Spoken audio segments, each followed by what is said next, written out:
name's Yolanda Daniels. My background, well, I have over 30 years of healthcare experience. I'm from the Bronx, born and partially raised in the Bronx, not too far from where we currently are. I have 4 beautiful kids, 2 wonderful grandkids, and to me, family is important. So the interview you did with Jarrell on domestic violence, it brought tears to my eyes because I didn't know the extent of my domestic violence had on my children, and I would never want them to feel any hurt and pain, you know, whether it be directly to them or indirectly. So when I saw the interview, I called Jarrell first and I apologized to him, you know, and told him that I'm sorry because I didn't know that it affected him that severely because he was holding back tears, and, you know, men or boys don't cry. So to see the tears, that meant it was really hurtful to him to see me go through what I went through. And I apologized to him and I apologized to the other kids, and, you know, I basically told them I'm sorry. I didn't know that it affected them that way, and they told me it was okay, it wasn't my fault. So I'm here now to talk about my experience with domestic violence. Okay, so domestic violence growing up as an adolescent, and a teenager, I didn't experience that. What I did experience was sexual assault. So the sexual assaults, back then, the services that are available now weren't available then, and whatever services were available, my mom, you know, reached out and get them, but, you know, provided them for me, but it wasn't enough for me.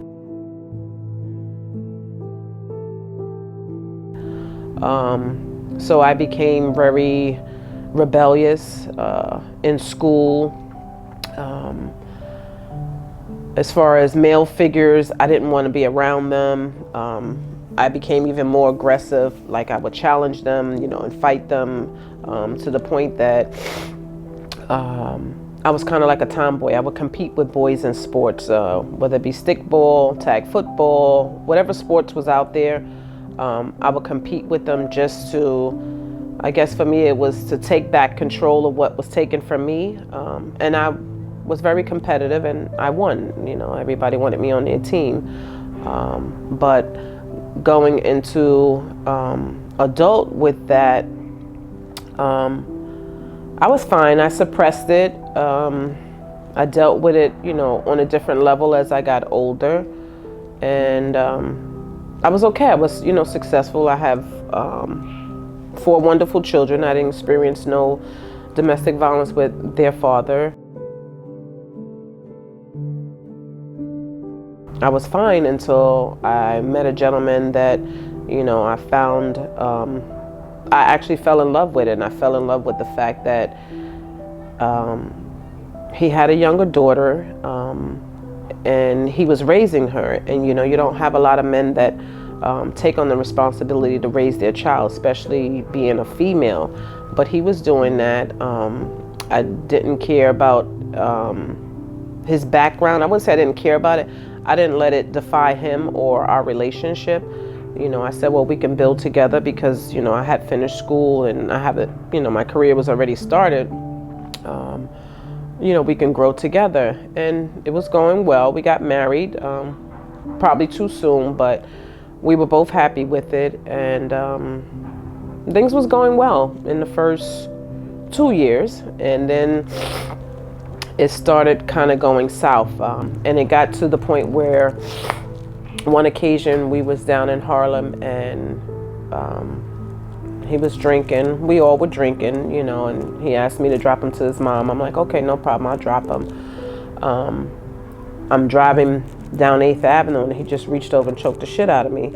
So I had to compose myself and pull over safely so that I didn't wreck myself, get into a wreck, or anyone else. And, you know, I was crying and he was like, oh, I don't give a fuck about you crying.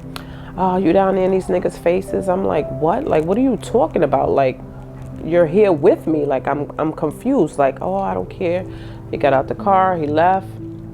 I turned back around, I went back in the block. My brothers was like, what's happening? Because I tried to clear up everything as I could, tears, everything, tried to gather a normal composure, but they saw through it. And they was like, oh, give me the keys to the car. Where's his mom live? I was like, no, don't do that. Like, let me deal with it the right way. Let me deal with, get the, inform the police. So I called the domestic violence hotline. They sent us, it happened in Manhattan. We lived in the Bronx. They sent us to Staten Island. He was blowing up my phone. At first I didn't answer. Then I, started accepting the calls, and we talked, and he was like, oh, I'm sorry. I didn't mean to do that. It was the alcohol and the weed. And I'm like, yeah, well, that's not acceptable. We can't be going through that. I don't want to go through that, Anyway, he apologized. He said he was going to go to a AA program. He was going to get help. And with that condition, we came back. Everything was good for 2 months, I say.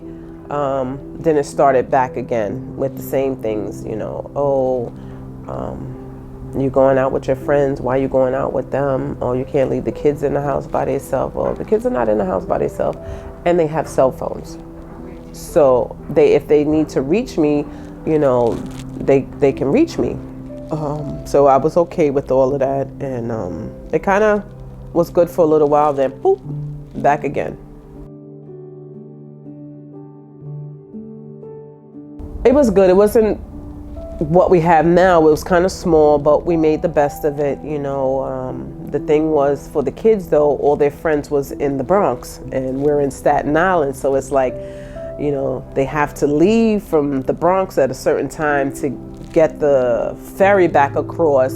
The ferry you can catch, but like the buses stop running after a certain time. Plus I didn't want them out that late.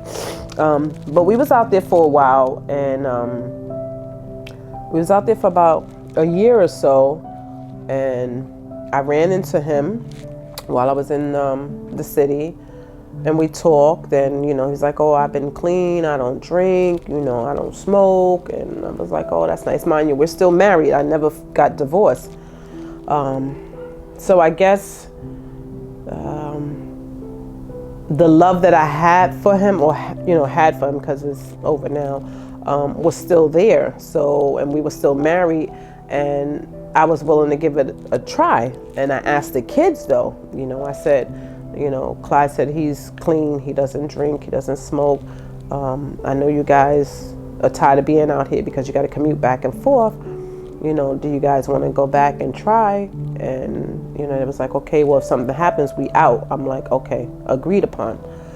So we went back, we got a place, and I have to say this duration, it lasted a little longer. It was pretty much about 6 months to a year. And then it started back. So I'm like, okay, I remember what the kids said. And I said to myself, I can't keep doing this to myself. So we left. We were in the shelter in Manhattan, down in Alphabet City. Now I'm trying to find a place, but it's kind of hard to go to real estate when you're working 9 to 5. By the time you get off there, most of them are closed. And then, on the weekends, I would take the Saturday for overtime. So it was kind of hard. But what I did was I started applying for the affordable housing apartments. But our time ran out there. At this time, the kids Jarrell was waiting to go to Job Corps. Amanda was in Job Corps. And the reason why they were there was because they were cutting school. So I said to them, well, this is how it's going to go. I said, you have a choice. You have two choices. Either I go to court and takes out a PINS petition against you, or you can go to Job Corps, get your education, get your career going, and get your driver's license, or we're going to go to court where court mandates you to do something. So Jarrell was for it. Amanda was like, oh, that's like jail. I said, no, it's really not. If you look at it, you get more from there than you do out here and, you know, going to the schools here. I separated from him. I had no contact, but then I was like, okay, I have my own place now. Maybe we can have a relationship, you there, me here. I tried that. It didn't work. He liked to strangle me here in my bathroom because he started back drinking. And I said, okay, that's it, I'm done, because you're not gonna kill me in my own place. This is my comfort zone right here.